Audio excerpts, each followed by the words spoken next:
The US says China will face harsh consequences if it aids Russia in its invasion of Ukraine. It comes after US officials told a number of newspapers that Russia asked China for military equipment. The Chinese Foreign Ministry says it's fake news and US disinformation. Our China correspondent Steve McDonnell has more from Beijing. Just come from the Foreign Ministry briefing here. Of course, we asked several times about this for clarification. And the message coming from the Chinese Foreign Ministry was that it was fake news, or that the US had been constantly spreading disinformation about China recently. But given ample opportunity, Zhao Lijian never directly said that such a request has come from Russia. So, I mean, people can make of it what they will. He says it's fake news. Does that mean there's been no request for military assistance from Moscow to Beijing?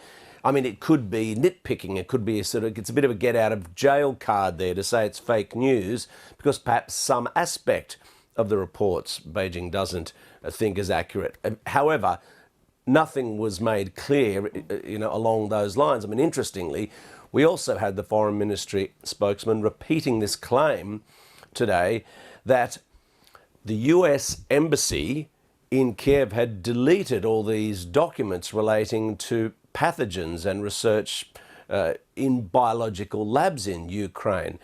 Well, when I asked the Foreign Ministry spokesman why it was, he says these have all been deleted. Well, I checked on the website for the US Embassy in Kiev and they all seem to be there to me.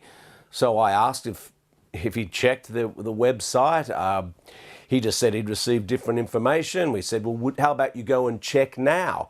If it turns out that such documents are there, might you go on Twitter and correct the record? Because he's been spreading this line that these documents have been pulled down, and he just dodged the question. And again, it sort of made these suggestions about biological this and that, but it's all kind of very vague and smearing the US. So on the one hand, China says, we're the victim of disinformation, and yet we are constantly seeing some of the worst aspects of the Kremlin disinformation and propaganda being repeated without question by the Chinese government, being published widely here via the Chinese state-run media, on social media, by the representatives of the Chinese government, the way in which social media is controlled.